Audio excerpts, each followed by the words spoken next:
Welcome to another episode of Preferred Walk-On, PFF's College Football Show. I'm your host, Max Chadwick, alongside my co-host, Dalton Wasserman. And we have a very special guest on with us today. We're going to start doing interviews this offseason, and man, this is an absolute superstar they're bringing on right now.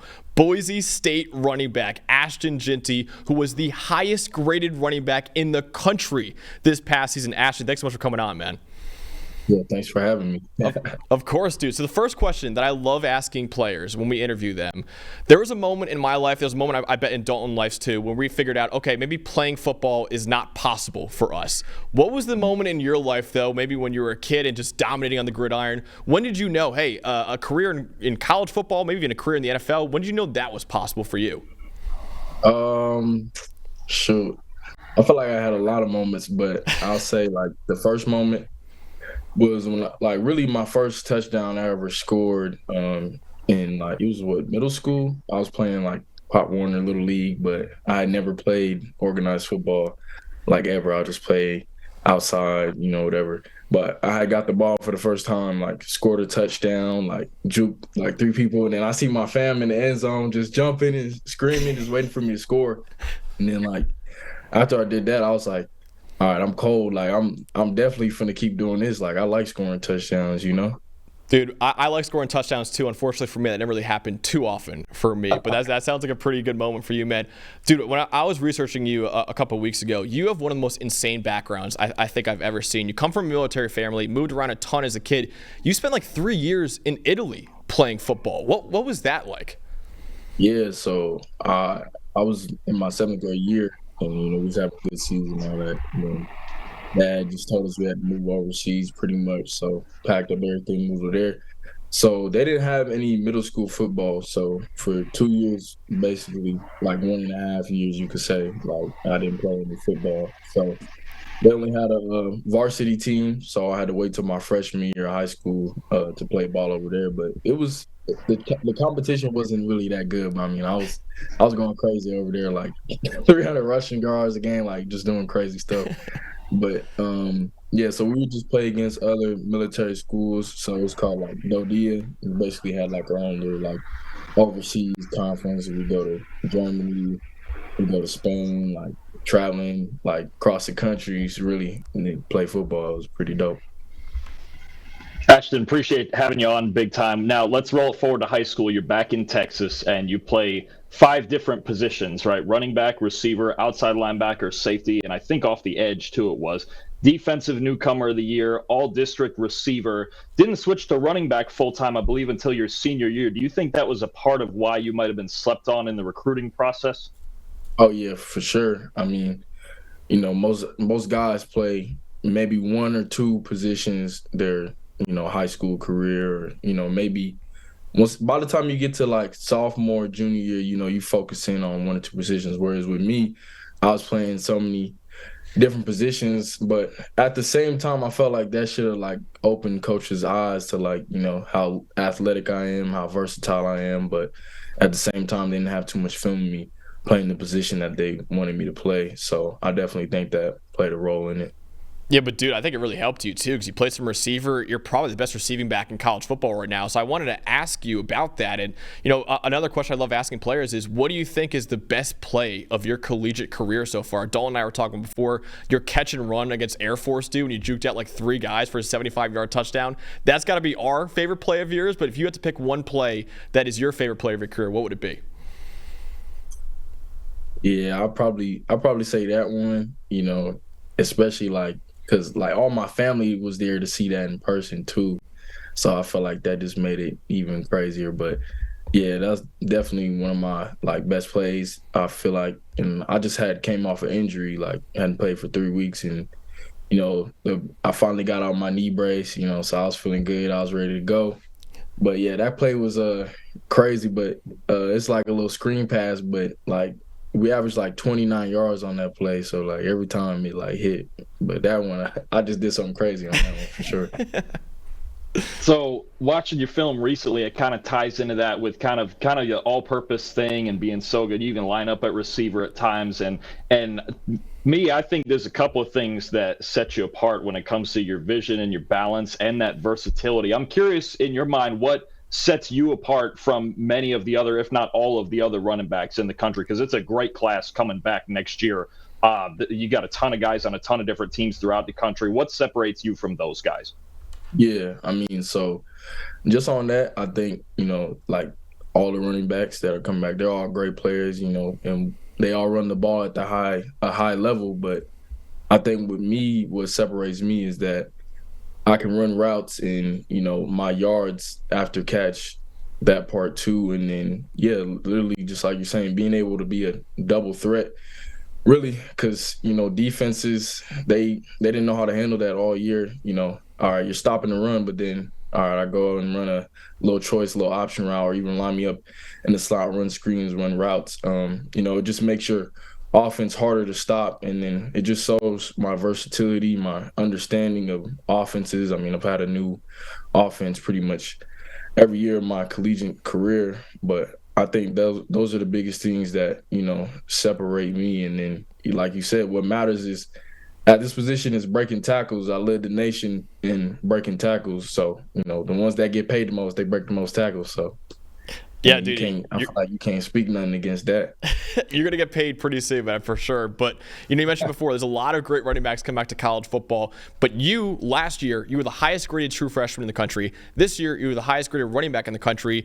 There stands to reason you might be the best running back in college football next year. Do you feel like that you are the best running back college football has to offer right now? Yeah, most definitely. I mean, this past year, I'll give it to Ollie Gordon. I'll give it to him. Like, he definitely did his thing. Like, he went crazy. Like, I couldn't even be mad at it. But in terms of overall just getting everything, even, like, pass protecting, like, that's still a place where I need to take a bigger jump, and I will. But once you really add that, that's really where guys get paid in the NFL, when they can do all three.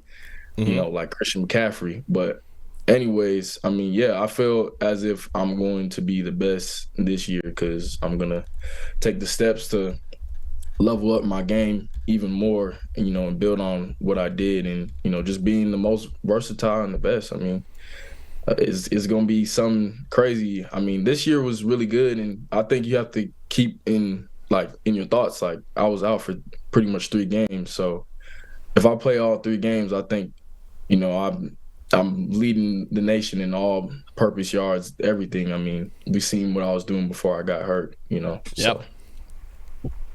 Exactly. And you had such a good freshman year. You had a dominant year this year, outside of obviously the games you missed. And today's world of, social media being what it is, nobody can hide anymore, no matter what program they're at. And I'm curious, just with the NIL kind of always in everybody's ear and transfer portal being bigger than ever now, what is it about Boise State that made you want to stay? I'm sure you had a ton of offers elsewhere for a player of your talent level. What is it about Boise State that makes you want to stay? And I'm curious, actually, is it in part because of now the expanded college football playoff and just a greater opportunity to be included in that?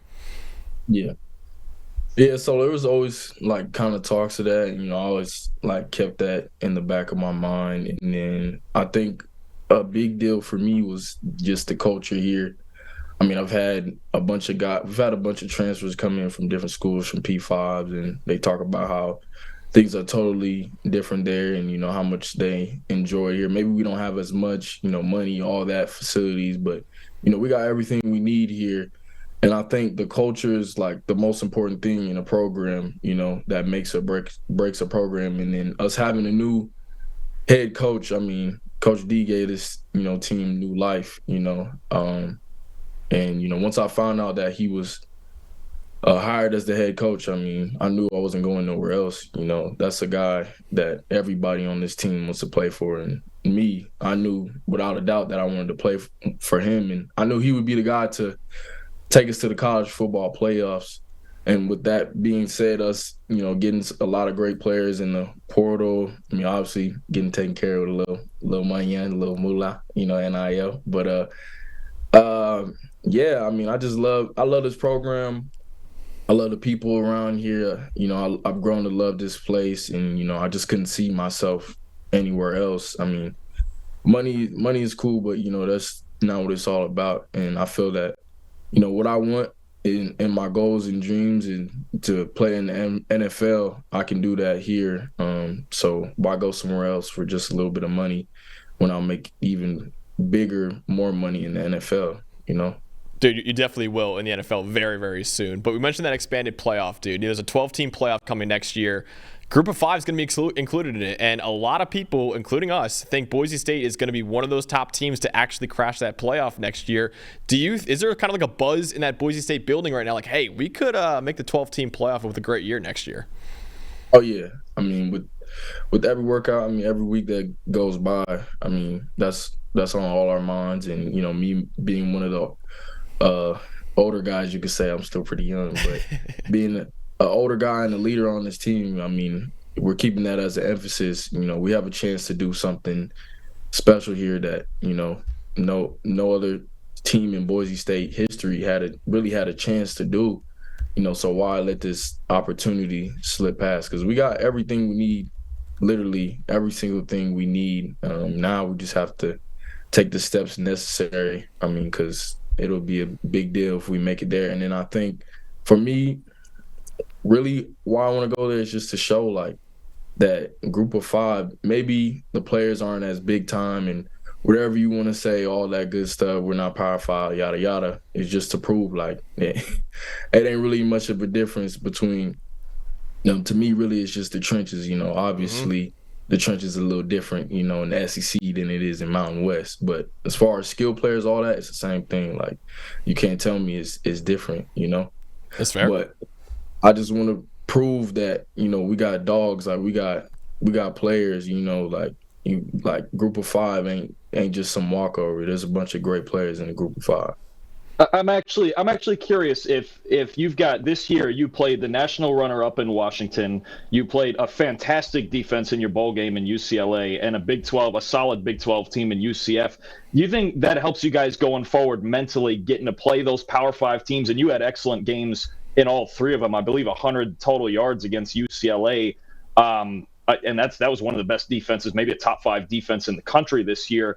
Do you think that helps you and your team moving forward as far as like just adjusting to that level of competition and just knowing you can play with those guys? Yeah, for sure. I mean, Washington, you know, being a CFP team, and then, you know, we didn't play our best game against them. I mean, we came out really good. We played our best football in, you know, that first quarter, but after that, we didn't play anything close to that. So that game alone just showed us, you know, if we play our best football, we could play with anybody, you know, even the Washingtons and, you know, all those types of teams. And then UCLA, I mean, that was the number 1 run defense in all of college football, if I'm not mistaken. And, you know, we did our thing against them, but we didn't really have a passing attack. So that's why we couldn't do what we need to do in that game. But, yeah, that just showed us, you know, not even so much that those guys are like different or whatever. Obviously, they're, you know, great players. Like, they got some freaks, you know, they're going to be well coached, all that stuff. But, you know, it's the same thing with us. We got some freaks. Like, we got me, you know what I'm saying? We got a bunch of other players. And, you know, we got great coaches. We have a great coaching staff. We're well coached. And, you know, when we get into those type of games, we got to play our best ball because they're going to come and play their best ball too. But we know we can play with anybody. Dude, you mentioned not having a passing attack in that bowl game. That might be changing next year. You guys got a big-time transfer coming in Malachi Nelson. He was a 5-star recruit just a couple years ago. What has been your first impression of the former USC quarterback so far? Yeah, I mean, it's been good so far. I mean, got to work out with him a little bit, see him in workouts, see him throw the ball a little bit, catch some passes from him. And, you know, I'm excited, you know, to see where it goes. I know he still has some things he has to grow on, obviously not playing football for a little bit, but I'm excited. And, you know, he's ready to – he came here ready to work. He's been working. And, you know, I think he's going to keep taking steps forward and, you know, taking that role and, you know, being the QB1 that we need him to be potentially. And, yeah, I think it looks good. It looks promising. So I'm curious, Ashton, I almost forgot about it till I looked at it the other day. There's a long line of great Boise State running backs, right? Ian Johnson, Doug Martin, Jay Ajayi, Alex Madison, your teammate who just performed at the Combine this weekend, George Holani. I'm curious if any of those guys have ever reached out to you, and especially about George, who you were with the last 2 years, really splitting carries, and what maybe they have any of them, especially George, have helped you with to get to this point in your first 2 years at Boise. Yeah. So I mean, when we had Coach KB, Coach Bonafide here, because he coached Doug Martin. Doug Martin would be around at practices, giving us some tips and stuff, just talking about how things were in his day. So it was cool, talking to him, having a little relationship with him. Then more recently, Alexander Madison, he's been reaching out to me, giving me tips, just letting me know if I need help with anything, so that's been really cool too to see, literally the culture here, we're all in this. Even if you played in 2011 or you played more recently now, it's a brotherhood. And then George, I mean, ever since I got here, he's took me under his wing, showed me the ways, showed me how to be a great running back, helped me with different things that, I needed. And, like I said, it's the culture, him passing it down, just keep passing it down. That's why there's been so many great running backs here. I don't think it's just because all of them been amazing. I think it's because the next guy up, got some mentoring from the guy who's already there, who's already been doing it. And it's just been a long line of it being passed down at that position, because there's a lot of great and special players at the running back position. And, George passed it on to me. So, now it's my turn, and, I'll pass it on to Breezy, Sire, all the young guys in the room, hopefully they do the same thing. We watched George at the Combine. He did really, really well. I'm wondering for yourself, though, I mean, if it's next year or the year after, or whenever it is there kind of an event at the Combine you think that you're going to wow a lot of people in when you finally do participate in it?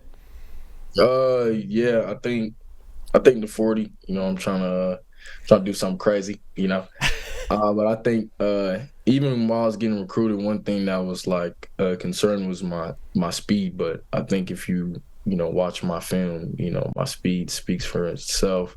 And I know some guys are more like a game day, game time, speed type dude, which I don't feel like I am. I feel like I'm fast all the time, watch in workouts, all that, I'm winning races, all that good stuff. So definitely 40, I'd say, broad jump, vertical, I mean, everything. I'm coming for everything, you know what I'm saying? And especially like when we do running back drills, but I think what really separate me is when we run routes and, they see how I look like a receiver out there running routes and catching the ball pretty much.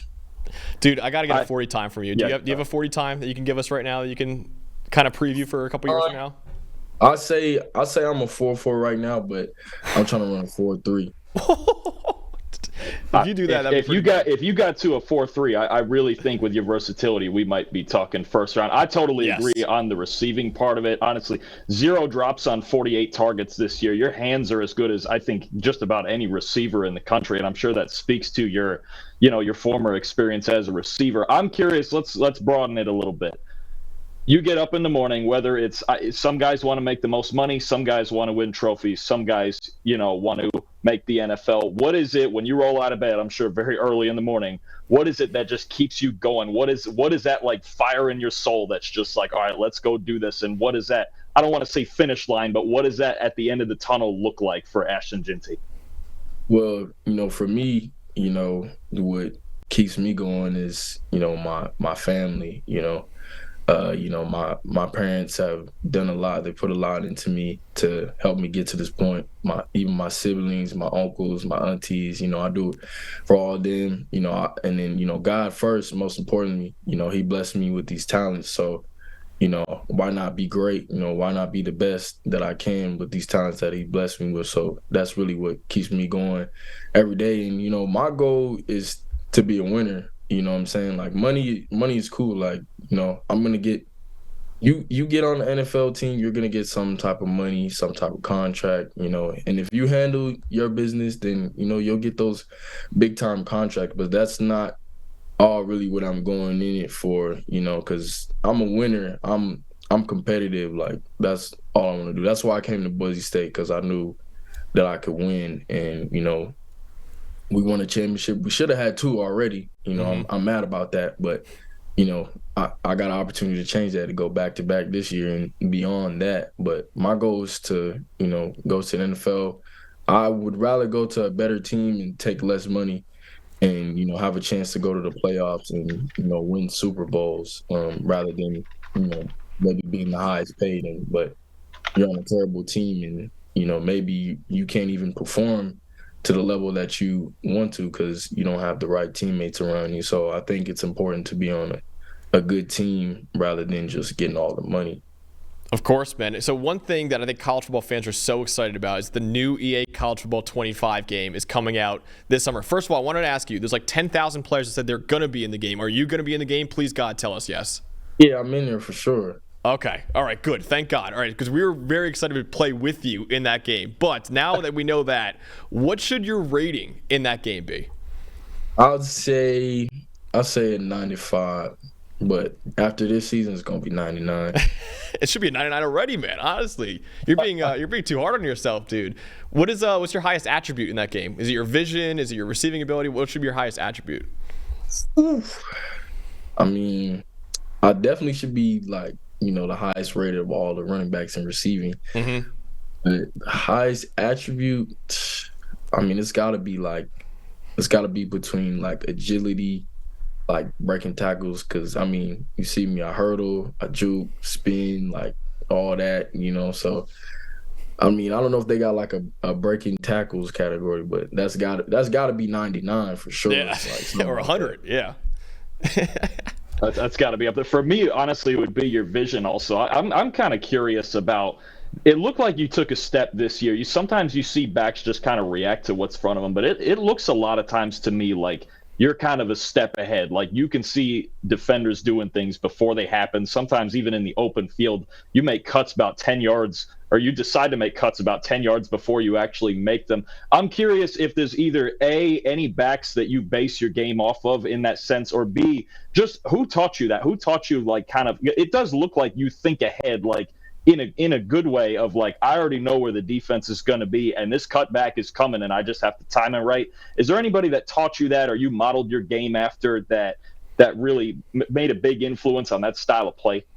Yeah, I mean, so I get comparisons to a lot of running backs. I mean, I done got just about them all because, you know, my play style is so versatile. But I watch different backs for, you know, different things like Marshawn Lynch. Like I watch him just being an aggressive runner, just breaking tackles. But then Alvin Kamara just balance and shiftiness, you know, and, you know, breaking. But he breaks tackles in a different type of way, which I also do. And then even Christian McCaffrey with, you know, running routes and his anticipation, making cuts. And, you know, one thing that's I think is overlooked about running backs is, you know, we do have knowledge. Like we do have to know things on the field, you know. Some are out there just running and you can tell by watching the film. But the great ones, they're anticipating, they're reading things. And I will say my running back coach, James Montgomery, shout out to my guy. You know, he's done a great job at, you know, giving us the pieces from here head up because obviously he can't give us, you know what I'm saying, he like 36, so you know it ain't that. But a big thing with him is just our eyes. You know, he says that's literally the most important thing. That's how you make those big plays. So, you know, big emphasis in the offseason was just our eye control, being able to read plays. I mean, he's breaking down what the O-line is doing. Then he breaks down defensive coverages and, you know, where guys are placed, what front is this, what linebacker placement is this. So I think with that being added to my game, it's added a level of anticipation for me. So I can read things, you know, I can read what's going to happen based on this front, based on this linebacker placement, where this run is going to hit. And, you know, have some anticipation. Now, every play isn't going to happen exactly like that. But, you know, before the ball snaps, if you know what's going on, then you can make your reads. And even if the O-line doesn't make the perfect block or whatever it may be, you can still make big plays out of it because you already know what's going to happen before the ball snaps. So I think that's what really helps my vision.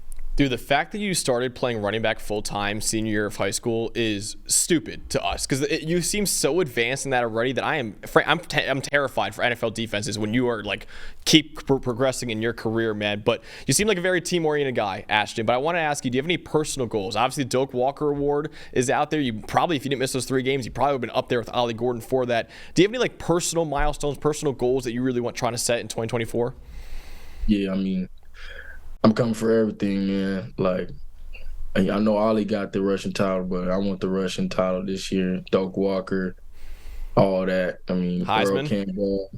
I mean, Heisman. That's the biggest one up there. That's really why I came back because, everybody say you should leave and go to other school, go to a Power 5. Like, you damn near a Heisman candidate. I mean, before I got hurt, like, there was talks of that, but he's good 5, whatever. But with our schedule just coming out, I mean, you seen the Power 5 teams we play. I mean, those ones dotted, they X. You know what I'm saying, the ball out. But the biggest thing for me is Heisman. I want to be a Heisman candidate this year. I'm gonna do it. It's great stuff. I mean, you got to have that confidence going into it and just bring it week in and week out. Rolling back on the team, I'm just going to make it real simple. You guys obviously won a conference title last year. We're about to take that next step. Boise State makes the college football playoff if. Go ahead and finish it. We make the college football playoffs, and if we, basically if we win our conference, but we can't look past the Mountain West. I think that's one thing we can't do. I mean, it's not as good as per se some other conferences, but like I said, there's great players in this conference, so we can't look past any team. And when we play those Power 5 schools such as Oregon, such as Washington State, such as Oregon State, like we ain't going in those games just to, all right, let's play a good game, like, you know what I'm saying, let's compete with them. Now we're going in those games to win, to show everybody that we the best group of 5 school in the nation, right? There's no other group of 5 team better than us. And I think if we can come together in a way and, play with confidence, play with swag, play like we are the best, then we're going to the playoffs, no doubt in my mind. All right, so you could totally tell us to F off with this question here, but I got to ask because I want to know, can you name any of the Power 5 schools that kind of reached out to you and tried to lure you away from Boise State? I can't speak on that too much. Okay, but fair. I mean, just yeah, it was a lot, but you know what I'm saying. I bet it was. Yeah. NCAA, all that, I can't say nothing. They're gonna try to come get me. Yeah, fair enough. I knew that was probably the answer, but I feel like we had to ask it anyways. But I bet it was a lot of schools, man. So, about that, your relationship with your new head coach Spencer Danielson, you mentioned it earlier as a specific. What more about that can you give us when it comes to staying at Boise, and just what maybe the difference will be with him as your head coach this year as a team? Yeah, I mean, not to say nothing bad about our previous head coach, but I feel like the culture wasn't what it had been, what I had heard from other guys, had seen from watching. I think he didn't have the locker rooms, respect, in terms of X's and O's, great coaches. But I think especially in college football, like, you gotta have the locker room. Those guys have to want to play for you on Saturday night, because I mean, if they don't, it don't matter how well you taught them X's and O's, they're not going to get the job done. So what I think with Coach D is we have a real relationship with him.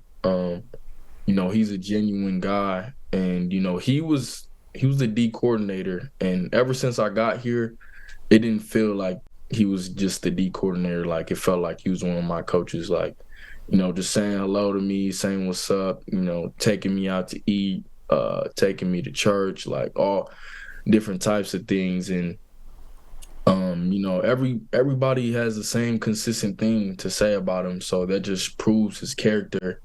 And I think what's important is that your head coach, the guy who runs the team, he has to have high character, because that'll trickle down through every single person on that team. So with him having that, it's only going to make us all better. Everybody in the building better, and he treats every single person with respect. He treats everybody the same. So just knowing that I know what I'm going to get from him each and every single day, like I don't have to have any worries. And he's gonna let this team have their swag, let it be player led. Like that's what he wants more than anything. And one big thing he said to me, he said, like, look, man, like I really want this head coaching spot. Like before we even know, like I don't know what's gonna happen, but I can tell you this, like if I get this job, like things are gonna change, and I can't do this without you. Like I need you to stay here. I need you here. And when he said that, like it really clicked in my head, because I knew that if I were to leave, like the whole team would have it'll fell apart. I mean, from coaches to players, they would all, because everybody in the building was they was asking me what's going on, what you staying, you going, like what's the deal, like every day. But yeah, I just think him telling me that, like like we're in this together, like I need you, and what I'm saying, like that was just like, all right, man, this guy, he really appreciates me, he really respects me, he really values me, whereas you don't know if you're going to get that somewhere else. Yeah, absolutely. I hate to break the news to you, but he might have been that nice to you when he was a D coordinator, because he might have watched your high school film of you at linebacker, say, "Oh, maybe we get this guy playing two ways for me, man." That probably was why he was so nice to you. That's really cool, man. That you're kind of the leadership and the leader of that team right now. That's kind of there's only a couple more questions, Josh. I really appreciate the time, but it's kind of the next question I want to ask you, dude. There's a lot of kids out there right now who look at Ashton Jeanty, and you're their football hero right now. What advice would you give to those aspiring football players, aspiring running backs, or maybe just aspiring people in general? What advice would you give to those kids that look up to you right now? Yeah, I mean, first of all, I mean, you hear people say this all the time, but like you gotta really do this, like apply this to your life. Like you gotta believe in yourself, because I didn't, I had family that believed in me, whatever, but there was a lot of coaches that overlooked me, looked past me, when I was doing better and outperforming all these guys. I mean, I got overlooked. But that never made me lose belief in myself. And if I would have lost belief in myself, then, I would have never came here, and I would have never been able to do the things that I've done, so far. And, for all my people aspiring, who might be underdogs, who might be not getting looked at like the way you want to, like you can't even look at that. Like you just got to focus on, what you want to do, what your goals are, because if you're too focused on what everybody else thinks about you, then you're never going to be happy. You're never going to be able to reach what you want, because even though I've done big things, I've done wonderful things, people still say bad things about me. People still say, "Oh, he's not good enough." But if I got, my joy and, how good I am based off what other people said about me, then you would feel like nothing. So I would just say, man, don't worry about the haters. Don't worry about the critics. But at the same time, if you got haters, then, what I'm saying, you're doing something right. But just stay focused, and dream big. Like, don't dream little. Like, I've always dreamed big, and, don't let anybody tell you can't do what you dreamed of. You got that dream for a reason. It's something that you really want to do. Then go behind it, go do it. Don't turn back from it. Don't let anybody steer you off that path, because that's how I got to where I'm at. I followed my dreams. Like, I told my mom, like, we were living overseas, and, what I'm saying, she'll probably say this, when I'm getting drafted to the NFL or something, but I told her, I said, "Mom, I need you to find me a good school, like wherever we move to next, like, cause I'm going to play D1, like, so I need you to find me the right school." And boom, 3 years later, I'm D1. I'm one of the best players in college. So you got to speak it into existence. You got to believe it. That's all. That's really all it is. Just believe in yourself. Dude, if you still have any haters after your first 2 years, you point them in Dalton and I's direction, man. We'll show them a lot of plays that might convince them otherwise. But that's kind of crazy that you have that.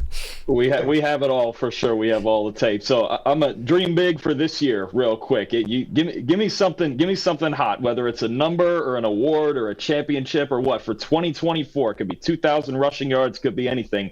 What is like the big bold? I'm sitting here on March 4th. Thinking about big bold goal that Ashton Jeanty's getting to in 2024.